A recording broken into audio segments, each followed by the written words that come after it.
ನಮಸ್ಕಾರ ಬಂಧುಗಳೇ. ಇವತ್ತು ನನ್ನ ಪತಿಯವರಾದಂಥ ವಿಜಯಾನಂದ ಎಸ್ ಕಾಶ್ಯಪ್ನವರು ನೂತನವಾಗಿ ಸಚಿವರಾಗಿ ಆಯ್ಕೆಯಾಗಿದ್ದಾರೆ.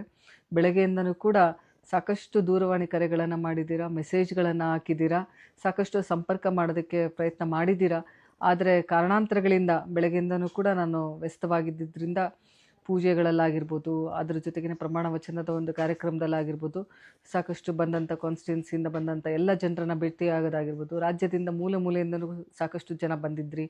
ಬಾಗಲಕೋಟೆ ಜಿಲ್ಲೆಯಿಂದನೂ ಕೂಡ ವಿಶೇಷವಾಗಿ ಭಾಳಷ್ಟು ಜನ ಆಗಮಿಸಿದ್ರಿ. ವಿಶೇಷವಾಗಿ ನಮ್ಮ ಹುನಗುಂದ ತಾಲೂಕಿನಿಂದ ಸಾಕಷ್ಟು ಸಂಖ್ಯೆಯಲ್ಲಿ ಅಭಿಮಾನಿಗಳು ಆಗಮಿಸಿದ್ರಿ. ತಮ್ಮೆಲ್ಲರ ಒಂದು ಪ್ರೀತಿ ವಿಶ್ವಾಸಕ್ಕೆ ಸದಾ ನಾವು ಆಭಾರಿಯಾಗಿರ್ತೀವಿ ಅಂತ ಹೇಳ್ತಾ, ಇವತ್ತು ತಮ್ಮ ದೂರವಾಣಿ ಕರೆಗಳನ್ನು ಸ್ವೀಕರಿಸೋದಕ್ಕಾಗಲಿದ್ದಕ್ಕೆ ಕ್ಷಮೆ ಇರಲಿ ಅಂತೇಳಿ ಮೊದಲನೇದಾಗಿ ಕ್ಷಮೆಯನ್ನು ಕೇಳ್ತೀನಿ.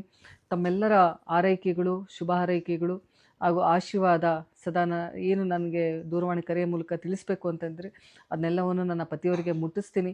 ಅದರ ಜೊತೆಗೆ ನಿಮ್ಮೆಲ್ಲರ ಸಹಕಾರ